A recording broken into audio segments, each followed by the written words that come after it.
How are you going, everyone? So in this video, I'm going to be talking about the game dev industry iceberg. And I'm with Andrew here, and we're going to be talking about just the shit that you have to deal with being in the industry. So yeah, this is probably going to be a long ass video, and I'm probably going to have to split it into two parts. And I would probably recommend working on your own stuff while you listen to this in the background, although I will have some visuals on screen if you choose to do that, you just want to chill. Let's just jump straight in.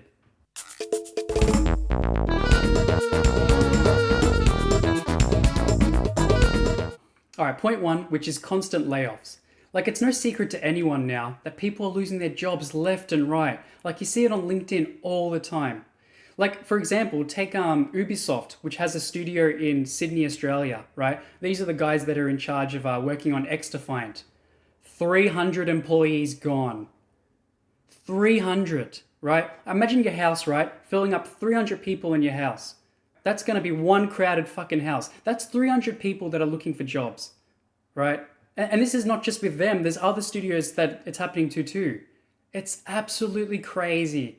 And I think this ties into my second point, which is AAA studios dying, right? Like, you can't expect to be dropping L after L and your studio thriving, right? Like a good example of this would be like Concord or Skull and Bones. Like, it's just, these AAA studios are losing their touch, right? They're not doing what the player wants anymore. It's not about the players, right? But you would think that they would make it about the players because that would make them the most amount of money. Yet they just can't fucking see it. I don't understand. And then we have crunch culture, right? This kind of talks about how you have to work really, really hard, right? For a set amount of time, and you have massive deadlines to make, and depending on which company you're at, they're going to have these frequently, which would kind of suck. But it's just really, really, like, I don't like the system personally. It's because there's bad time management with larger studios. What they'll do is they'll waste many years they start to create a game, and then they realize, their deadlines from the investors are coming up, so they just really start panicking and hammering for a release date for a big project. That's where the crunch comes in. That's where everyone's doing the most amount of work, and that's where bugs are created and shown throughout a botched release that was under so much crunch. You feel rushed, and the projects feel and you have an rushed, inferior product in the end. Yeah, so it's no wonder this happens.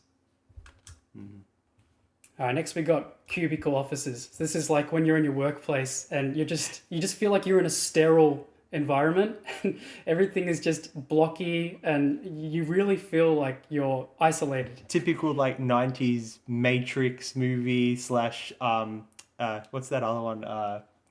Office Space. Yeah, what a movie. What a movie. Yeah. It really does feel like that. And it's really and like cubicle offices, you'll get things like really strong air conditioning when it doesn't need to be. Like all that. Don't you feel you're spied on? I swear when I'm in an office, I feel like I'm being spied on. And I just feel uneasy. Like I even get worried, like if I need to take a break, which I would recommend, like while you work, you should be taking breaks here and there. But if you just go on YouTube, don't you feel like if someone catches me, I'm screwed? Like I guess that's the whole point, to make you feel like you're not at home. Yeah. So you just focus on your work, you know. Yeah. It's a bit scary in my opinion. All right, next we got corporate cringe. All right, I'm gonna let you take the lead on this one, Andrew, because I feel like everyone does know there's so much of corporate cringe in. Doesn't matter what size the studio is, doesn't matter what size the company is, there will always be some sort of corporate cringe or some sort of traditions that these companies have that you must do in order to be a team player. And if you don't do it, you will be outcast, or you would just be less respected in the corporate world for some reason. Yeah. I never really tried to, unless you're someone who's like a people pleaser, then corporate cringe is going to be a very, what's it called? Like a very, I'm trying to find this word. Well, you have to limit frequent thing. It's a very frequent thing you will get. Yeah, well, you have to limit your language, right? You can't even be yourself because you're having to put on this fake persona that the fake nice guy. Yeah, it's essentially just being nice, in my opinion. Like being overly cringe, like in a cringe way. disingenuous way. Yeah, it's super cringe. Yeah. Yeah. And it's just, look, it's not the end of the world, but it's annoying. And you know that that other people are doing the same thing. They're doing the cringe. You're aware that they're doing it. They're aware that you're doing it. But you both need to keep your job. Like Yeah, yeah, you like kind of give them the little wink or the side eye if you have like a based coworker or whatever. Yeah, base code. But if they're not based, they'll dob on you. Oh yeah, you got to be So careful. you got to be what very say. careful. Yeah, You got to be very even careful. things like having a work bestie, like they're your work bestie at work. Mm-hmm. Outside of work, you don't know if they're loyal to you or trustworthy or anything. Yeah. You know, it's work only. I would like to hear some stories from YouTube comments about like if anyone has any work besties. Or just cringe, like, yeah, explain your best cringe story like that. I love looking through my YouTube comments and seeing that type of shit, so yeah, I'd appreciate if you drop one right below. That'll be awesome. All right, and next we got scam fake job posts, like all the time. Like if you guys already watched my LinkedIn videos, you'll see that I've shown some pretty good examples of fake jobs. Like they're not, like, you can just tell they're not actually hiring anyone, right? And like and I included scam there because I've been messaged a few times before to head on Microsoft Teams for a exclusive job, and the pay is above average and exceptional, but you like it's just super common. Like we can count how many fake jobs there are, but how many jobs that look fake but are actually real are out there? Yeah. And they just look fake. And that's like 90% of LinkedIn jobs. They just look fake because they either formatted improperly or they got some sort of detail that's like inconsistent with some other detail that they got in their post. And they just look scammy because what's next? They're just going to have like different fonts in their body texts and their dot points. Like it just looks really sus. Yeah, 100% agree with that. Especially when there's no attention to detail in these job postings and something feels off. I don't know. I have like it's like you have you once you look at enough jobs, you develop this like sixth sense where it's like you just get suspicious. I can't really explain what it is. You get this uneasy feeling. It's just red flags being raised. Yeah. And like you've seen a fake post with a red flag and then some other post has it and you have to question it now. Exactly. All right, I can't be bothered scrolling to the left. So our next one is going to be ruined sequels. And this is like when you work for a company and in the past they've released like a god tier game, like an amazing game that it's well respected and everyone loves. But over the years, standards dropped, management's changed, the employees have changed, and this kind of ties into like one of the first points with like the AAA studios dying. It's like things have changed. We can just tell, right? Yeah, it's like the saying, you either die a hero or you live long enough to see yourself become the villain. Yeah, that's amazing. That's an amazing. Yeah, and it happens in other industries too, like movies. Yeah. Movies do it. Movies are like even worse than games. They're even worse. But also like TV shows, like I'm pretty sure that The Simpsons has dropped its like core audience base like over the years. Yeah. And there was a golden age. There was a point where it was like actually funny. There was setups, there was jokes, and there was actually like character development. And then it just became an empty shell of itself. Yeah, it's like it dumbed itself down. I reckon it dumbed itself down. They're just doing the cash cow thing. They know it's not as substantial as what it used to be. They're just trying to get celebrities every episode now. Yeah. And it just ruins what it meant to be watching what TV shows in general for like the amount of seasons that, for example, The Simpsons has gone on. Yeah. Yeah. All right, and then we got the next one, lying on resume. Let's be real, we all do this, right? There's even if it's just like the smallest little lie, right, where it's like you add an extra couple months experience or What lying? We're just stretching the truth. Yeah. yeah. Well, that's what you should be doing. Like, but there are people who lie a lot. But there's also the people who lie a little. But I would recommend there's a lying point where a little. it's too much is too much. Yeah.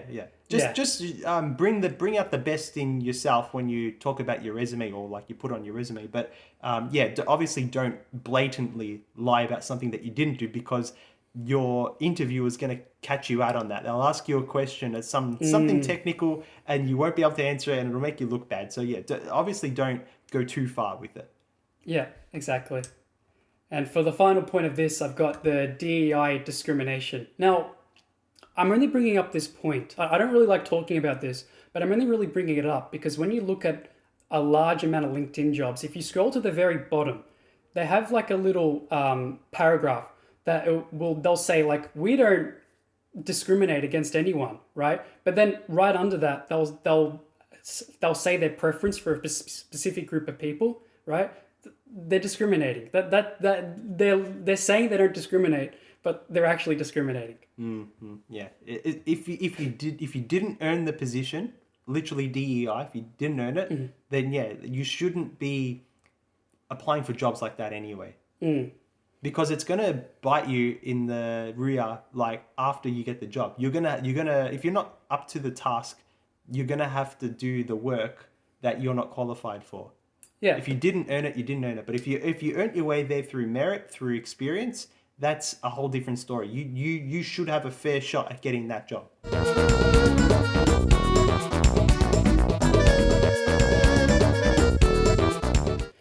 All right, part two. Let's just jump straight into it. Software requirements. Now, I've seen this a few times where you go apply for a job and they have specific software requirements that you must do. Like, for instance, we have the classic Maya Blender situation where it's like in the job they'll say must use Maya or must use Blender.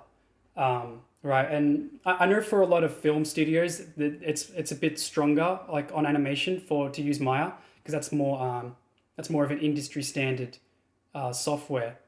But it's I don't know if there's much to talk about this one. Like, do you have? Would it depend on like your workflow? Yeah, like what you want to achieve. Like maybe one of the apps is better, like normal mapping, for example.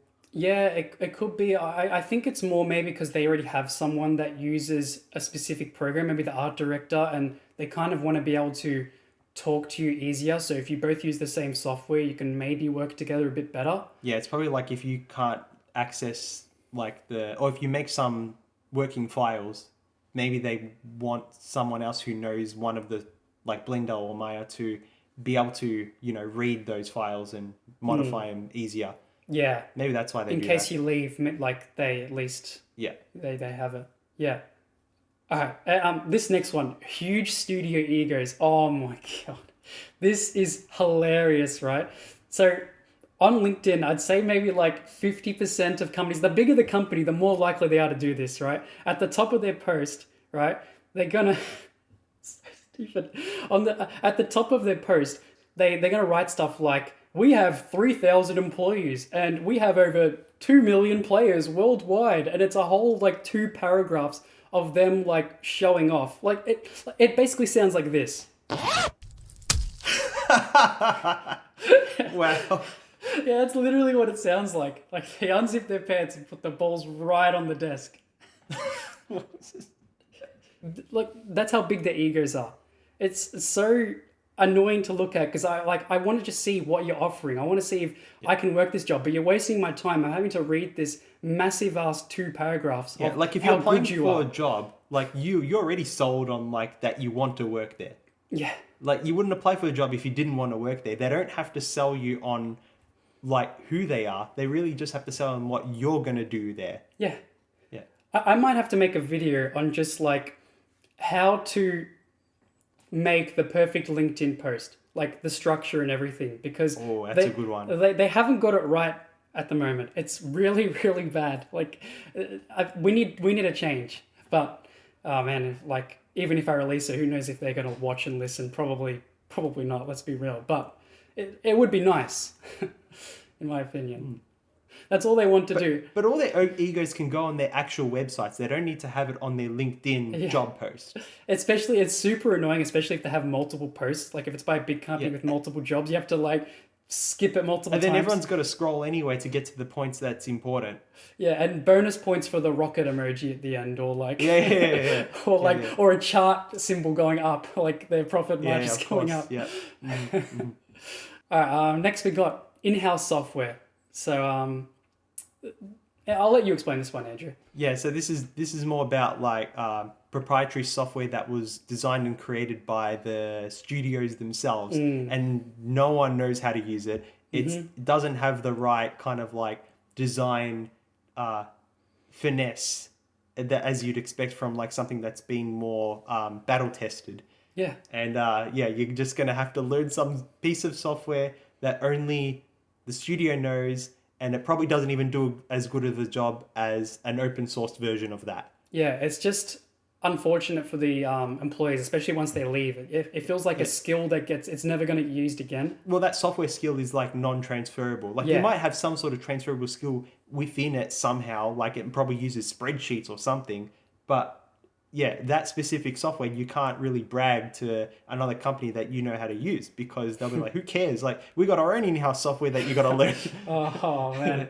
Yeah, it's usually less powerful too. Like a big example of this would be like the Halo Studios, how they're getting rid of their engine. They're abandoning it for Unreal. Yeah, they're going for Unreal now. Like when Halo Infinite came out, I can tell it didn't look good. It looked fake. I don't know what the word is. Like fake, like plasticky. I don't know. If you guys have played it, hopefully you understand what I mean. But it doesn't have that. Something didn't look right. I don't know if it was the lighting or the like. Everything was just left on default settings. It's still for the engine itself. Yeah. Because I believe that like in the past, like in I don't know around about 2004 to 2007, everyone was starting to. Not everyone, like companies were starting to create games with a lot of bloom in them, and it was just that was the gimmick back then. Yeah.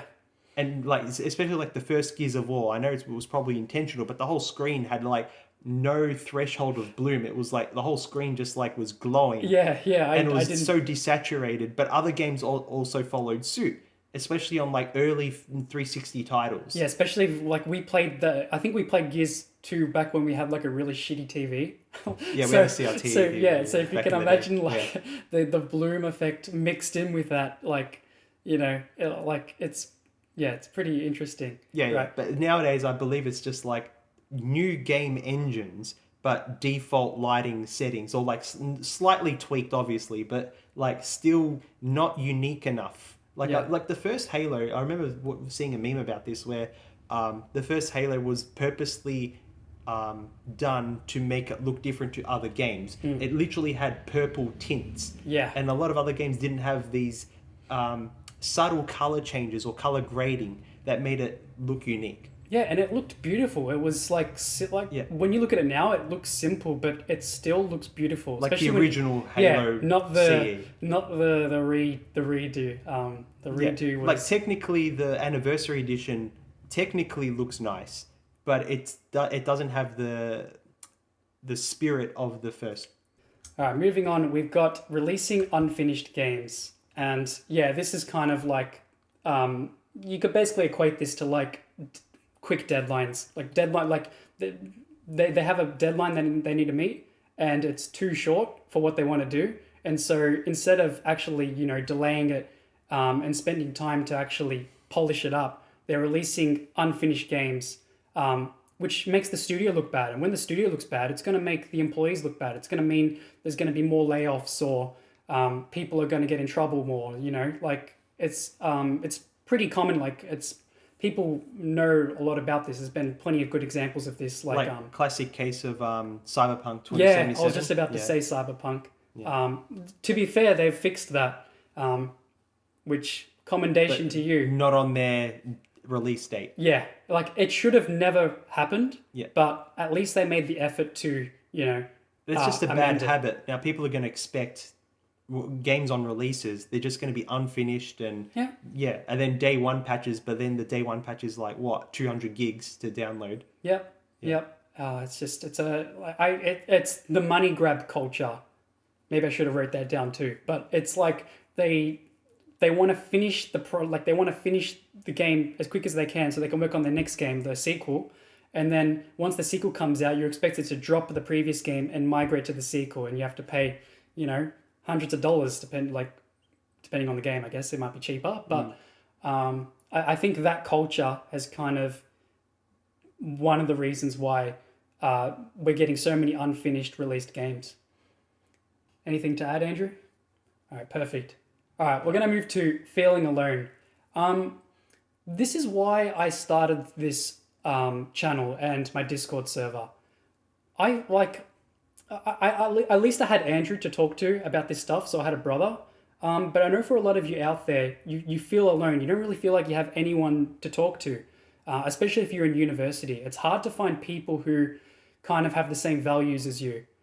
They're either too advanced or they're either they can't do anything. They're like they might as well not even do the course. It's like they have no drive to do anything.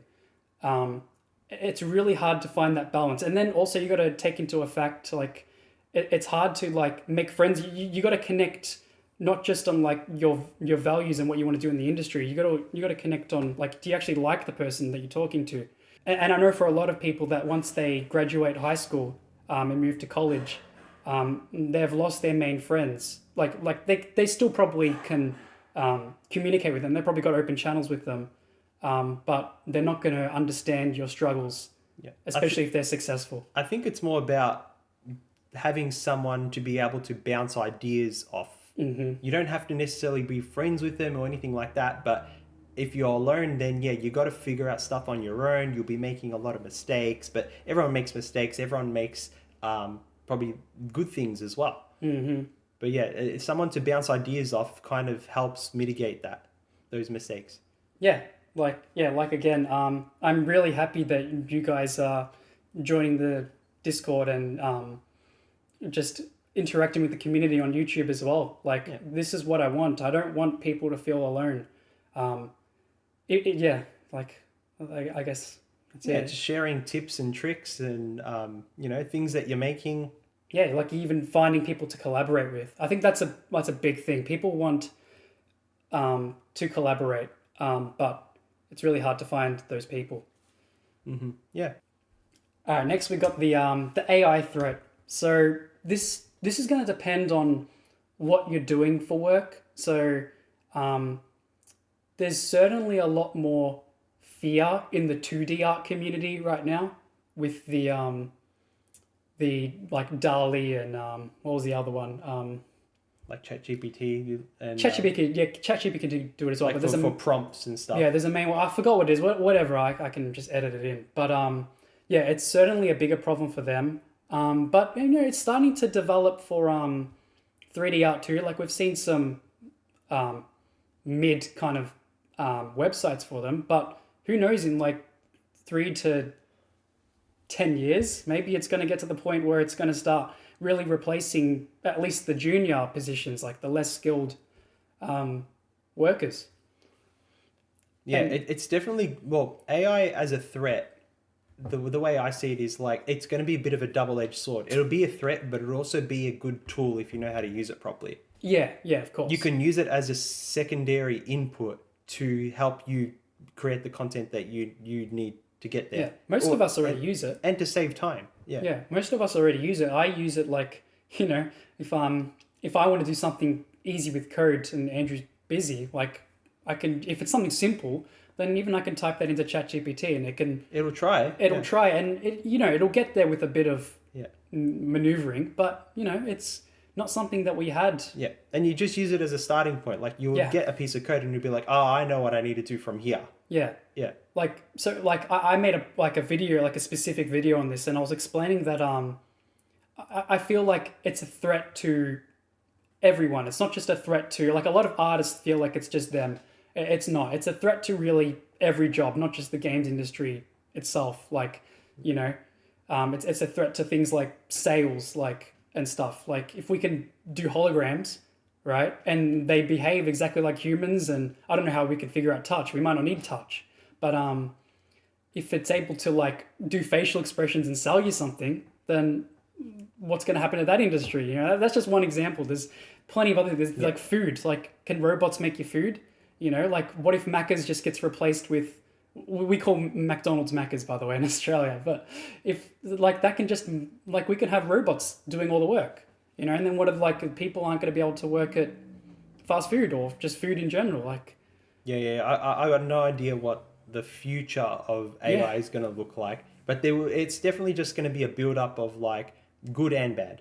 yeah, for sure. Yeah. All right, next we have We do that a lot. Yeah. we have horrible college group projects, and oh my, I already made an entire video on this, so you should check that out. But yeah, I've had some bad experiences, man. Bad college group projects with just ranging from people not doing any work to people doing low quality work. I've experienced a bit of everything. Yeah. Yeah, I've put it so high up because it's everyone's gone through it. Pretty much everyone I've spoken to has gone through it, and yeah, it does suck because it does really influence you on your work in the industry. Because imagine if you had like a really amazing game to showcase on your portfolio when you graduate, but because you've just been dealt horrible college teammates on your projects, then you don't really want to show it off because it's not very good. What really sucks is that you'll be looking at some other group and they're all like working together. Oh, the jealousy. Yeah. Yeah, and it's just like, man, wish I had that. Yeah, and a lot of the times you don't really get a choice on who you pick. It's kind of like, well, at least for us, the teacher kind of like separated us into like different skills, like, oh, you're a 2D artist or you're a 3D artist, you're a programmer. And they tried to spread them out like that. Yeah. That is fine, but then they would like point to someone and be like, you, with you, and then like, what are you going to do, you know? The best you don't know who they are on week one anyway. Oh yeah, you have the unknown, right? Next we have expensive software, and this is not going to affect everyone, but sort of everyone knows about it. More so the Adobe line and Autodesk line.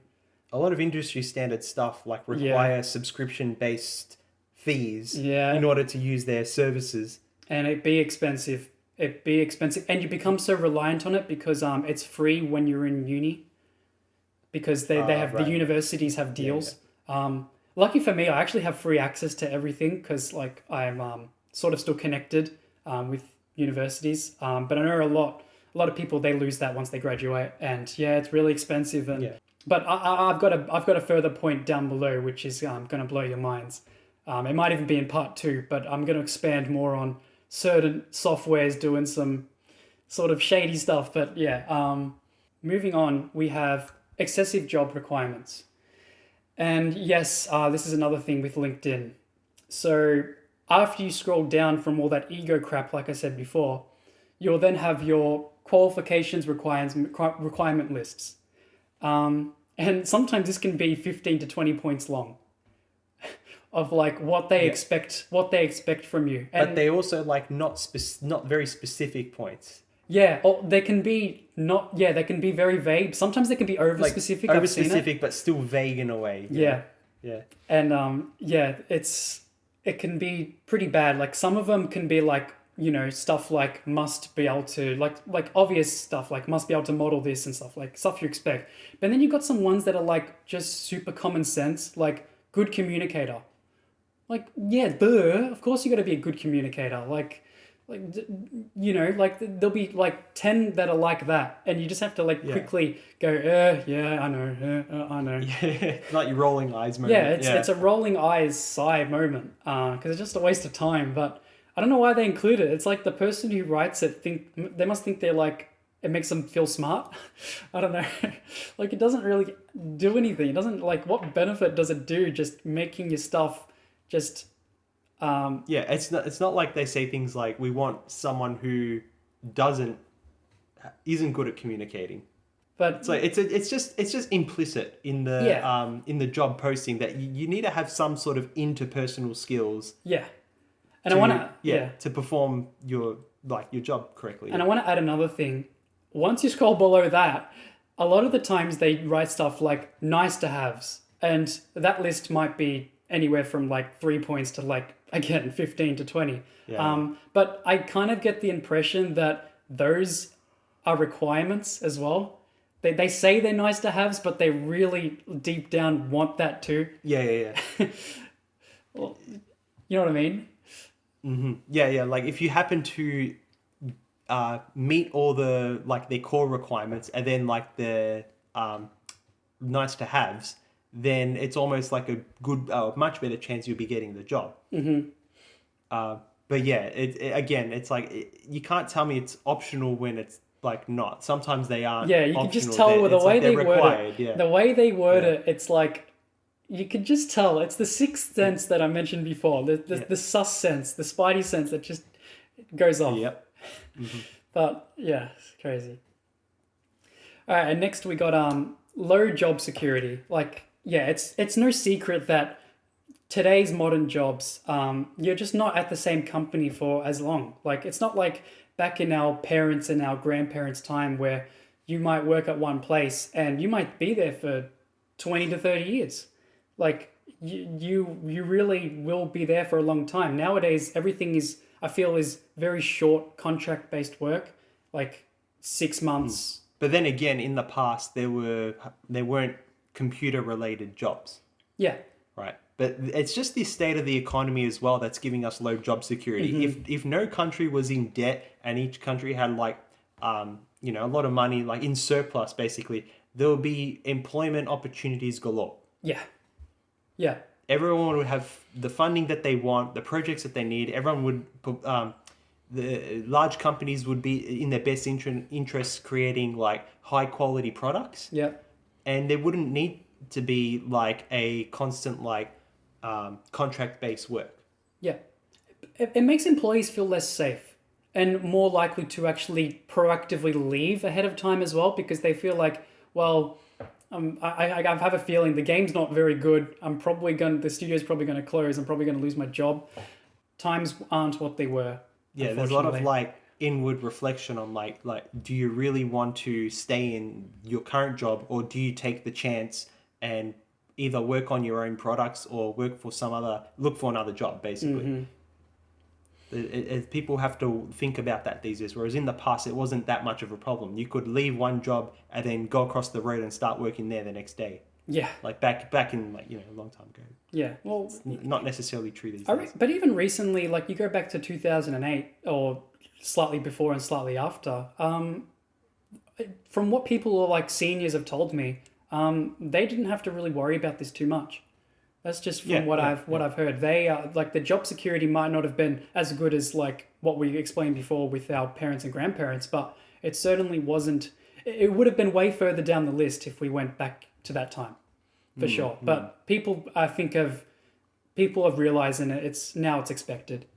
That's why it's it's just the state of the world right now that job security is really hard to get. It's unheard of to really work at a company as like a mid developer for more than 5 years.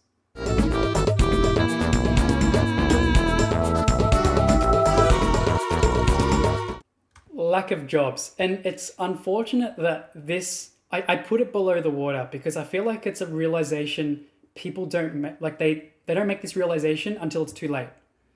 Like it's always after they've graduated or whatnot that they make this realization. That's why I put it just below the water. I think makes sense. It's something that you need to do a little bit of finding out, that you graduate and you start looking for jobs, and then the number of jobs you'd expect to be like double digits, and there might be a specific skill that you've got where the industry there's probably like only one job in the entire world that is hiring at that time, something that fits your role.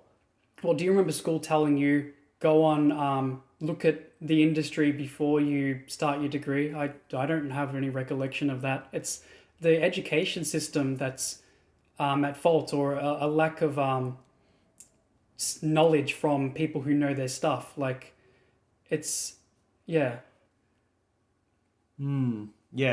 well, if you come from like high school into studying and you realize there's a lack of jobs for what you're going for, it's not very clear if it is or not until you actually start working there, because things can change. So the economy can change within like a few years. The economy plays a big role. There's definitely more jobs that I remember now than there were when I was studying, but it's the quality of the jobs that's gone downhill. Yeah, but also the supply of the people graduating is getting more and more every day as well. So it's just getting more saturated and more competitive. Yeah. Therefore, maybe these days people are just only trusting senior employees that they can trust. Like they're not really looking for new talent these days. Not some probably are, but I'm just saying, like, in general, maybe people are sticking towards experience and stuff like that. That's why these days I don't think having a degree is like a be all and end all. Yeah. It's really like if you can make a product and finish it, that's already more valuable. Yes. And you can do that in less than the time it took you to study. Moving on, we got the absolute classic. You can't get any more classic than this one, where you need X years of experience for an entry-level job. Yeah. How many examples have I put on this on my LinkedIn video? How many? Like, it's got to be at least 3 to 4, at least.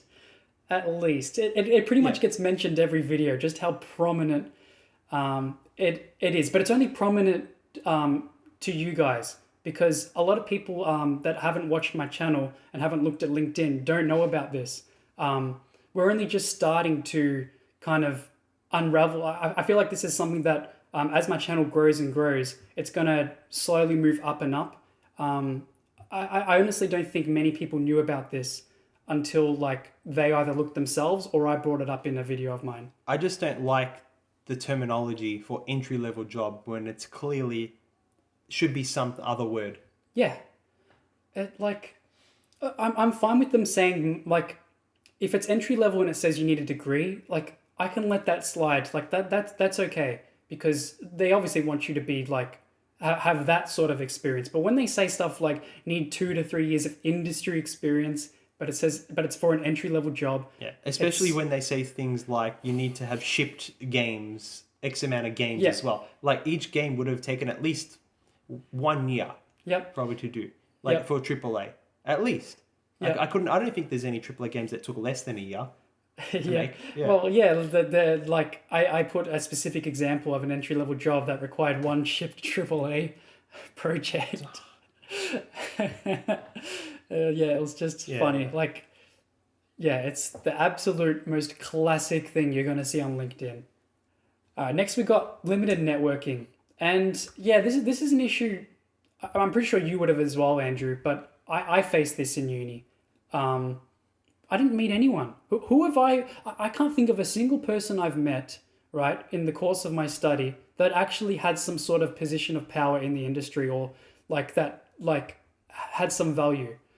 I can't think of a single person. And even we live in Australia, even when we go to these gaming, like the PAX gaming event, I haven't met anyone. Like, where's the CEO of, Xbox or the CEO of some AAA companies there looking at the indie talent and going, you look great, like, we want to talk to you. I don't see any of that. Yeah. And I know a lot of you guys don't see that too, because you guys tell me in the comment section and just on my Discord. Yeah, when I was in uni, from my experience, like, you could already tell, like, who's going to make it and who's not. I did know some people who were also in the same position of like, I'm only here for the networking. I don't care about the study. I don't care about the assignments. I just want to pass so I can just continue looking for people in classes and just enroll in certain classes like electives and see like if there's anyone who has like some sort of potential in their career. And yeah, I think I shared that too, but like obviously had to consider like doing well in assignments and stuff to make sure I pass, because that's not a guarantee, is it? Yeah. So networking is limited, even though there's a lot of people in the same position. And remember we were at PAX and we had someone that was like really experienced in marketing that was asking us to go to a seminar to meet other game developers in order to network. But the thing is, we're going to be networking with people who are also trying to be networking. Like we're not networking with people who are going to give us the right advice. We're just going to be people like equals, yes, but like that's not what you want with networking. Yeah, you want someone with a lot more experience. Yeah, you want someone of a position of power that can make shit happen. Yeah, especially for a marketing person that was telling us about it. You would expect someone to say like, I know what you need to do in your marketing. Like, it's just something that can like kick you up to get you started. But it was just like their way of advertising to you that they've got a seminar. Yeah. And I saw right through it, and I'm like, no, like I know what you're trying to do, and that's not the right way to network. Yeah, so it's limited networking, but there's also bad networking. There's bad networking. Yeah, Yeah. yeah. For sure. And I've put this next point, expensive degrees and courses. I purposely put this point here, nearby limited networking, because there's this common, I think it's a misconception where you go to a more premium, expensive course, you're going to get better networking opportunities. So, like, there's certainly examples of more premium courses having these people. I don't doubt it, but is it worth the exorbitant fee that you have to pay compared to like just a regular course? And like from what people have told me, it's not like they've met, tens or hundreds of uh, people in their network that can actually help them out. It might be just like we get a guest lecturer on year two, semester one for one class, which it's Who's better. only there for like 10 minutes. Yeah, Yeah. it's better than nothing, but at the same time, I feel the people that are in these courses still suffer the same issue. And I wanted to explain, yeah, the part about this is bad as well is that the fact that it's super expensive. Like, most courses, most degrees, like fluctuate around like the 20 grand to 25 grand mark. There's some courses that I've seen for game dev that can reach 70 or even $80,000, right? Like, that is crazy. Like, who's paying that off? Yeah, it's almost like private schooling where it's like, yeah, it's more expensive. Yes, you are probably going to have a higher quality teachers or something like that. But the thing is, it's still up to you to learn and create stuff yourself. Doesn't matter how much money gets thrown at you. You still gotta. It's better to just be self-taught in something. Yeah. That's probably the most, like, even more valuable than just going to some place every week or every like day that you got classes on, and like, it's just better to just work on your own products. All right, next we got volunteer work, which, it's giving need X years of experience for an entry level job a run for its money. This is popping up very frequently, very, very frequently. I'm seeing it all the time now. Especially companies that are no names. Like, even if you work volunteer for them, people aren't like, other employees aren't going to care because they're just, how do they know the quality of that work? It's different if it's like, I kind of understand if you want to work for a big AAA company and it's like a internship like EA or whatnot, like then you can sort of justify it. But if you're going for some startup, and I've seen so many startups, it's like a scummy move where they say that they're, quote, working on funding. That tilts me. That absolutely tilts me because it works. It tricks people. Yeah, people are getting fooled by it. Yeah, it should. If it tricks you, it should only ever trick you once. You would never want to do it more than once, because by the time you complete a volunteer work placement for, like, say, a year or 6 months or something like that, you would already have enough experience to apply for other jobs anyway that are going to start giving you pay, and therefore like a few more like an official work capacity. Yeah, certainly don't do long-term work for these. Like, if you are going to do it and it's your only option, like I had a conversation with my dad about this. If you are going to do these volunteer jobs for startups, two weeks max, like do whatever they want or like whatever the work requires, and then talk to the boss or reevaluate your choice from there. Like, I hate seeing people getting taken advantage of. I don't want to ever see it. So if you are going to do it, I would recommend that. If you're going to do it, I still don't want you to do it. But if you are, then that. Yeah. What do you think? Yeah, that's fair. I think that's fair. Yeah. LeetCode questions. So this kind of revolves around getting jobs especially in the computer science industry, where before you get said job, the person hiring you will ask you a set of questions and basically a bunch of tests. And the one thing that people really hate about it is they can be really pretentious sometimes. I've never personally had to deal with this. I've had my fair share of tests, but I haven't had to do a single LeetCode question. Have you, Andrew? No, I've never done it before, but I've seen like screenshots about it, and yeah, they are there to assess you on like basic code questions and to see like how you deal with logic and if it adds up to like if you just understand how the language works. But yeah, it should be when you apply for jobs, it should be portfolio based review. Questions and tests and stuff are just they just seem very pretentious and not very useful when assessing if someone's competent at their job. So it's just very pretentious in the end. Yeah, really. especially if you have to do these while you're at your interview. Like I know a lot of programmers, they're really good at code, but when they're in this interview, they kind of might crack under the pressure. It could be just like that's the whole point, but like Leak Code doesn't really assess on specifics. They're just assessing general questions about the programming language of choice, and they give you examples on like what would X be if blah blah blah blah blah. Insert some algorithm, you know.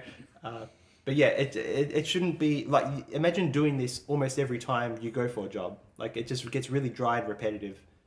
All right, next we have bad college courses, and we sort of brushed on this a little bit. Like the quality of courses have declined. I did sort of make a video about this too. Like college, it's been designed so everyone can do it, and when anyone can do it, or when anyone and everyone can do it, one shines. It's just going to mean an obvious drop in quality. You can't you can't be amazing at everything. Yeah, this could also mean like you might have a course that you would like, but it's full of like really bad subjects or like wasted subjects on your entire first year. Yeah. That are like maybe too much theory based or maybe not enough. Like maybe there's too many like writing units when there should be more creative units. Yeah. Or maybe more specializations. Certainly, I would have loved more hands-on experience with games themselves. I feel like there was a big emphasis on game theory, but that's all subjective. You know, it's not like there's no right way for it. Like it's all very subjective, and it's all it is the subject should be called my opinion on the games industry, because it's just your teacher's opinion. There was not enough on like the process. Like they should have broken down units about the start of a game process, like a pre-production stuff. Then there's like a production segment, and then there's towards the end, like actually making a product kind of thing. Mm-hmm. But there was nothing about the process. There was like about maybe one about writing, one about like we were lucky to get something like physics of games, something like that. But there was hardly anything of like specific skills. Mm-hmm. There was too many very generalized stuff. There was a lot of general, but it was like not industry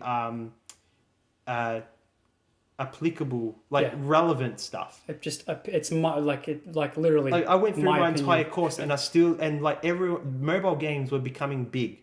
Like they're already big, but they're becoming like pretty big. But still, no one knew how to use how to upload a game onto the App Store. Yeah, it's like where was that? Yeah, mobile games get pushed. They make the most money, and they're probably the easiest way to make money for indie devs. I feel they're pushed.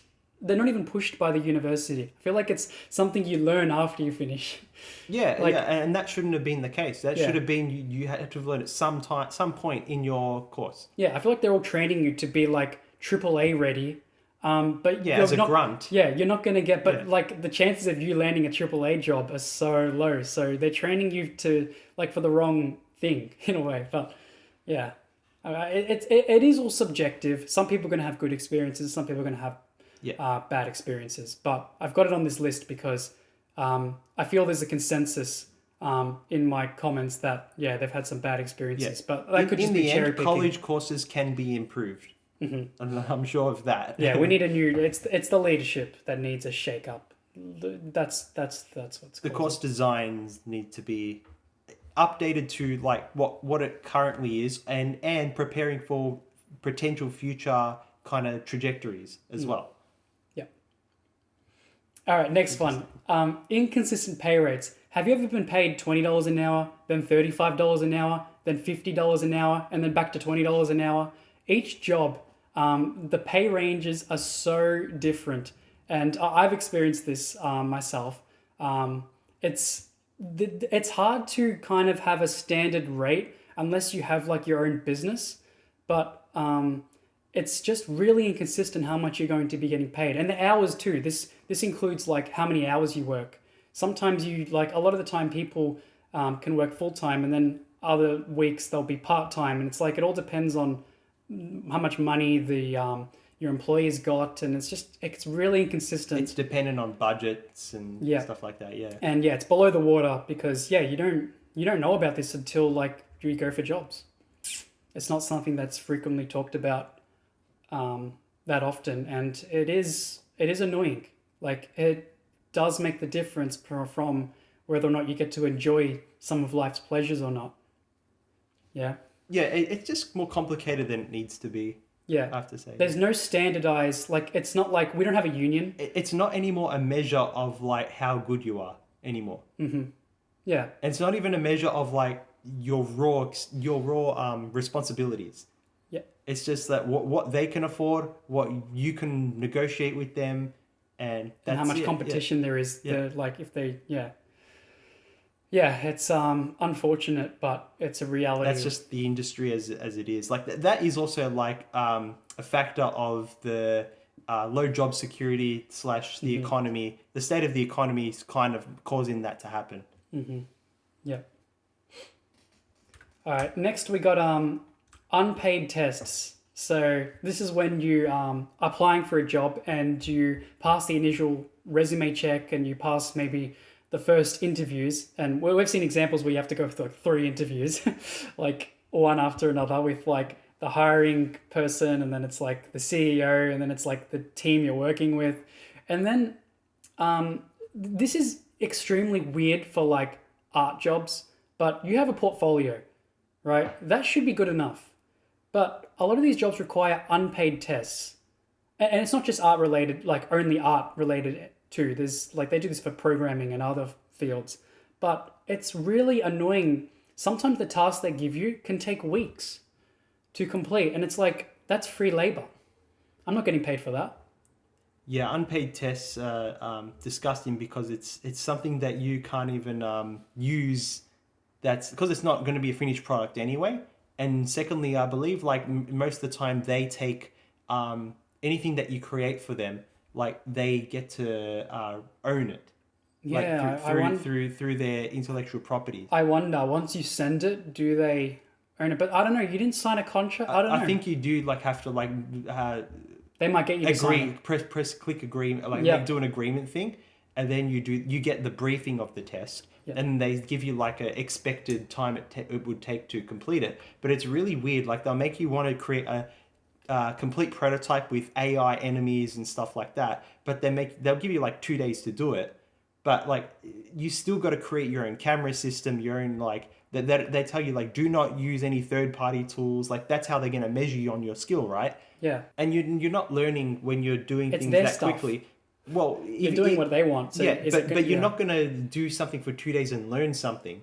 You're gonna apply your skills that you've already got and create something out of it. So you didn't learn anything. You created something, but it's not going to be a finished product anyway. So it's Yeah. not going to be something you can be proud of. I hate how your portfolio isn't enough for them sometimes. I hate that. That's just so bad. Next, I think this is last. Yeah, we've got incompetent co-workers. Yep. Yeah. I think a lot of people, not everyone, because some people are the incompetent co-workers. Yeah.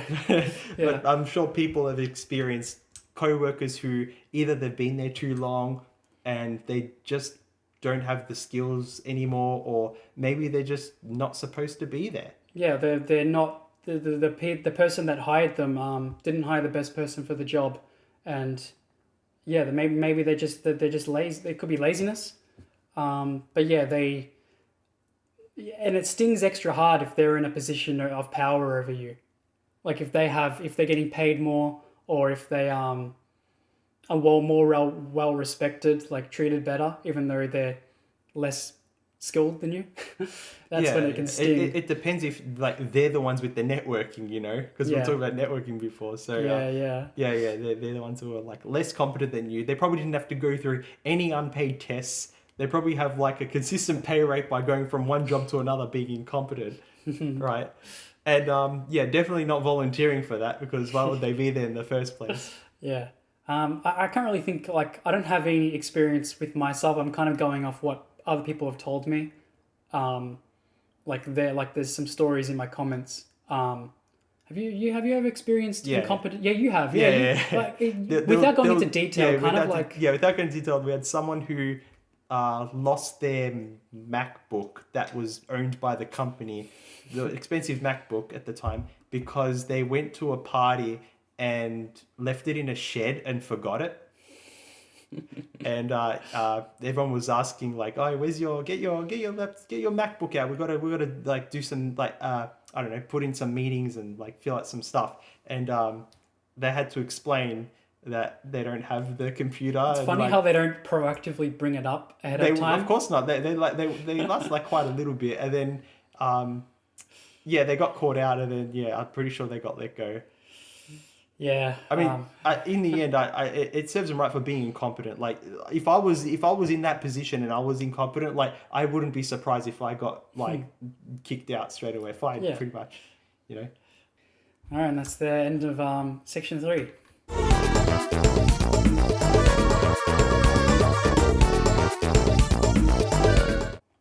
So we're getting pretty low. This is going to be the last section for this part of the video. We're going to do 2 parts.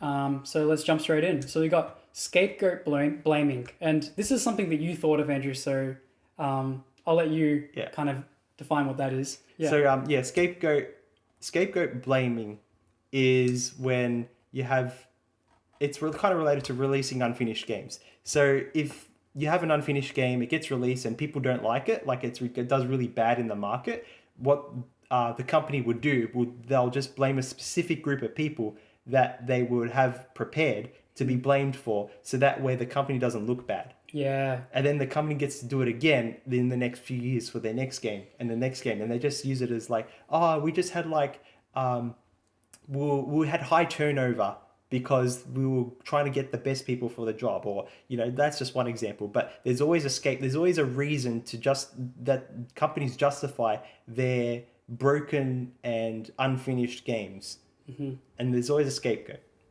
It could even be something like, their offices weren't big enough for them, or there'll always be something to blame, whereas they don't ever blame themselves for a product going wrong. Mm-hmm. Yeah, there's no self-reflection. Yeah, and this is like, it's always a last resort for them, but they always go to that last resort. Yeah. All right, so we'll move on to outdated hardware. So this is something I've experienced, I think, more than Andrew. You go into an office and they say, we've supplied you a PC and we've got all the programs that you will need on it. So you load up your software of choice and you start using it, and you're realizing that your actions are taking 3-4 seconds each when they should be instant. They should be straight away. And this slows you down so much. Oh my God. It would turn an 8-hour workday into like, I'll get 1 hour of work done because of how ridiculous and frustrating it is. And it's a problem. Like, I don't know if this is why I put it so low down the iceberg, because I have a feeling it could just be me and a few others that have actually experienced this, but it's tilting. It's tilting. Having like inefficient time or software like to complete a task. If you have to like click somewhere and it takes like a second to do instead of like instantly, right? Those lost seconds over the whole day add up, and then day after day after day, you could lose months of work, months of productivity to complete a certain task that could have taken you like a single month to do. When I'm working, I get in the zone. I just zone out, and I'm working. My mind is like thinking about 3 different things at the same time, and I like that pace. But when you've got this stuff, it really like it slows you down. Like it's the wait. It's not just the wait time of having to wait for the action to happen. It's like you lose your train of thought, And that really, and it gets you mad, and you might spend like 10 seconds going like, oh, like raging or whatever. What's tilting is that you could notify the people who own that PC and say, hey, your PC is really slow, and they won't do anything about it. Yeah, I literally did that. Yeah, you literally just have to deal with it, and then it makes everyone look bad, because now it's going to take longer to get things done. And it's just, you're gonna imagine like dealing with like opening software that's gonna crash because it's taking too long to load. Yeah. Oh man, the nightmares I've had baking animations and like stuff that requires a lot of energy and power to do, and just like you get the screen of the crash screen, and it's the blue screen of death. Yeah, what do I call the Maya and Blender one? The send a report screen of death for the Maya one, and the Blender one would be like, Blender stopped working. I don't know. That's what I see. But yeah, it's really tilting, and I've put it. Yeah, I think it deserves. No one likes outdated hardware, especially when everyone else doesn't, and they have like curved screen monitors that are high refresh rates, and you got to deal with like a really old sub full HD kind of screen, and it's got like brown corners because it's just really old and the plastic's falling off. Yeah, what's actually really tilting about this place is that the monitors they have are really high quality, like they're top of the line monitors. Yeah. But the PC itself is really bad. So you've got something. So they've got money to spend on like some things that aren't really going to make a difference, but they don't spend the money on the. Or like the monitor's part of the office, but the PC's part of the company. Like they're two different. They're two different things. They just like they can use it because they're in the space. Yeah. We'll move on to pirating, and this kind of ties into a previous point that I made earlier about expensive software. So like the biggest reason why people pirate is they just can't afford the expensive software. It's simple as that. I'm not advocating for it, but you got to do what you got to do in this job market. And I put it about this level because even though people know about it, there's actually not that many people who like know how to do it, like in a way that, at least in a way that's safe, so you don't like get viruses and stuff. Mm-hmm. Like so like through the use of like torrents and stuff. It can be a bit confusing. You got the like YouTube will probably solve it. You need a little bit of like understanding of the concepts of torrenting in order to pirate something, or you just got to know where to look, or like not that like you should be doing that, but yeah. Yeah. Yeah, but I understand that some people sometimes pirate things because they, like, for if you're doing it for non-commercial purposes, I think that should be completely fine. Mm-hmm. Like, I understand, like, if you're actually, like, ripping off the software that you're pirating and you're using it as if you own the software, then, yeah, of course, there's going to be problems. But, yeah, if you're just doing it for non-commercially, like, I can't see there being a problem. It's the amount of programs you need to kind of do what you want in art as well. I can name like 4 off the top of my head if I wanted to now. Like programs that we need as artists to like deliver our work. So the sheer amount of products you need is another reason for pirating. So yeah, they're expensive, but you need like there's multiple that you need. Yeah, I've seen a lot of that happening. Yeah. Mm. All right, next we got tough competition, and this can mean like 2 things. It can mean like competition against other like people going for jobs, but it can also be the competition between studios. And this tough competition makes it hard for an individual studio to succeed, because the more competition you are, the more split the audience is going to be. I think I put it so low down the list. It's because people don't necessarily think the studios. It's hard for studios too. It's not just the employees and us that find it hard. Studios find it hard too, and the competition is fierce. And because that's so fierce, it's hard for them to succeed. And when they don't succeed, you won't succeed. Yeah, it's very hard to compete with like huge companies like Facebook and Google when they got products that they sunk a lot of money into for research and development, and then you're competing. Who are they competing against? What the odd startup who's already using most of their tools anyway to make some sort of add-on. Like I know that a lot of companies are trying to do that, and that's where some of the workforce comes from. They're just in the hopes of getting bought out, but they're not really there to be their own thing. They, as soon as they get bought out, they say goodbye to the employees, and the CEO takes some profit, and then they start fresh. Yeah, good point. Good point, Andy. Yeah, it's just that you don't know about it until it happens to you, and you realize that the CEO just got their second boat. Or their Ferrari, Lambo, yeah. I had a work colleague that his boss bought a Lambo instead of giving everyone raises and stuff. It was just, it's funny. Yeah. Moving on. So yeah, I've also made a video on this too. Most game dev teachers are horrible. Remember, I'm not saying all. There is some great game dev teachers out there who are worth every cent.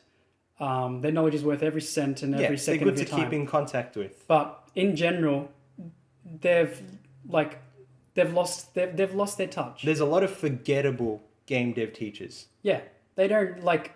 I mentioned in like my main surrounding point in my video that I've done on this is that they couldn't make a game even if they tried, right?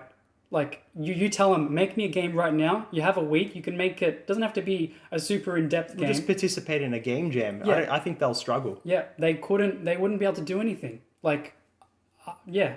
They would struggle. Yeah. Yeah, I know a game dev teacher, like maybe in my first year, who was only good at making logos, and that's it. It was some design teacher. It was just logos, and literally nothing else. Yeah, no code, just not even like 2D art. It was like literally like knowing how to make an app icon. I mean, like that's good to have, but most artists already by default would be skillful in making things like logos. Yeah. And I swear it's proof that it's who you know, not what you know. Because if you look at job postings for like game dev teachers or like lecturers, they have a long laundry list of what you need, and it's really hard to achieve. But yet these people that we currently have don't have any of that. So I have a feeling it's got to do with, I know we're old mates from 20 years ago. We worked in the same office once. Get me the job here. Thanks. And they give him the preferential treatment because they know him. Yeah. Have you seen the Jobs movie where Steve Wozniak comes to, or I don't know if it was Steve Wozniak, but like the actor for it went into Steve Jobs' office, and Steve Jobs was like working on like something new, and Steve because they went really far back, and he goes, "I'm in the job," and then they just like looked at each other like, yeah. Yeah, I do think it's who you know, not what you know. That's why we have horrible game dev teachers. Yeah. This next point, I've suffered. Oh my God, this is a big suffer point for me. It's something you don't know until it happens, I guess. And it might not happen straight away, but it'll happen eventually, especially if you're a freelancer. This troubles freelancers the most.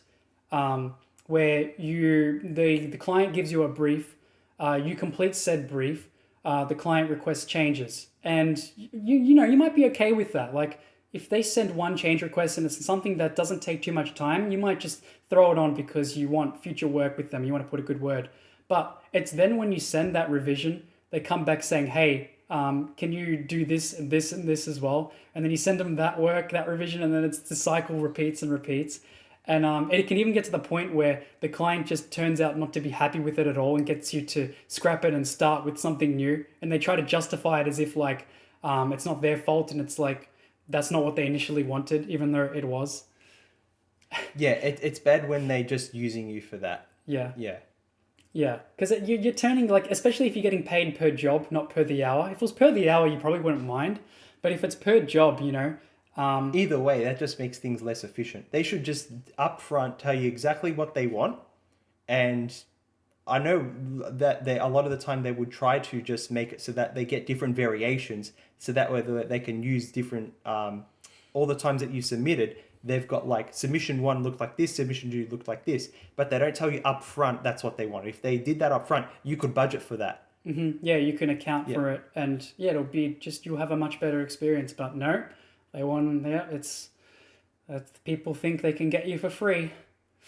Yeah, it happens quite a lot. Like Yeah. there's people just like free. It's like free revisions for. Mm-hmm. But the thing is, like, as soon as you try to arc up and you try to like ask them to charge this separately, they would tell you, no, no, no, no. This is what this is what's supposed to happen Yeah. when you're a freelancer. But a freelancer is meant to be more of a consulting thing where they they make the product and they fulfill those requirements. That's it. If Yeah. you want more stuff, that's extra now. Yeah, like I certainly see we do need revisions in our work. Like with our game that we're working on, we contacted some guy who specializes in mixing and mastering, and you know he sent the track, and yeah, I did want things changed, and we done 3 or 4 revisions, but that was built into the cost. You know, it was expected. We told them up front, and he budgeted the whole Yeah, he thing for budgeted us. the revisions. And we within. used that time to Yes. do that. It wasn't like we Told him at the end. after we got the submissions and the files. he knew. We didn't tell him after that, like saying this is going to be a separate thing or anything like that. You know, like can you change the whole thing and make another soundtrack for us? Because you could easily use them and say something like, oh no, we're actually changing our direction, and we want a different soundtrack.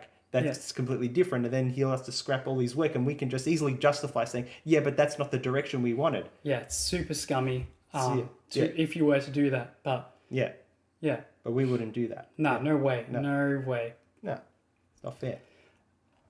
This one is an interesting one because I felt this, right? After I graduated my art degree, I didn't have a portfolio and I got a job. I landed a job and it was a stable job. And it was a good job. It aligned with your skill set, and you were there for quite a while. But I felt so much like an imposter. I wasn't bad at art by any means. I knew what I was doing, but I did not have a portfolio at all. My first ever portfolio was a Word document of screenshots of models. Like that just proves how low quality the course that I did. We weren't taught, you know, the stuff that you were needed. But yeah, I felt like an imposter, and it usually happens after you get a job, and especially if you're a junior. I felt this, but you eventually break out of it. After a year, or maybe even less, I lost this feeling because I felt my skills improve, and then I felt like, you know, I deserve to be here. Confidence certainly helps. The only thing like I learned in my course that was like valuable is like more of like that I should be self-taught. I think it just confirmed to me self-teaching is the way to go. Compared to what they're currently teaching now. Like there probably is some sort of like hard skills that I did learn in uni and college as well. But yeah, self-teaching was like the thing that actually got me new skills. Because it was more, I think I'm one of those people that likes to self-push, and I like to say to people when I talk to them about qualifications that I'm self-taught. Yeah. I think that just helps me with my confidence, maybe. I have a question for you. Your first job was unpaid. At the start, Right, at the start it was. Yeah. Even though you were unpaid, did you still feel like an imposter? Because like it wasn't exactly aligned to my skill set, I did, but eventually it wore off like how it wore off for you. Next one. Yeah, this is I was debating whether or not to put this low or way higher because it's obvious. It's only obvious when you are told about it, and when you constantly see it. It's that there's mostly only senior roles. It's really rare that you see junior roles now. You look on LinkedIn, and my guess would be like 80% of the jobs are senior. And if they are junior, that's when you see the need X years experience for entry-level job. Yes. But then you'll also see things like mid to senior role, but really it means senior. Like Yes. never you would see mid to senior role and they really mean mid. Yeah.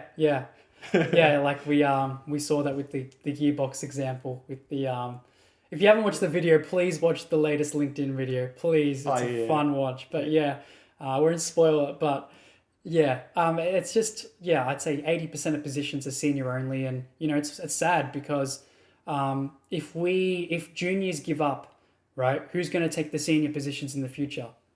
So I wonder if you will see a change if that ever happened. Yeah, so I don't know. Like I do predict the industry is going to get worse before it gets better, but yeah, I'm not sure whether or not it is going to get better. Something big has to happen for LinkedIn anyway to produce job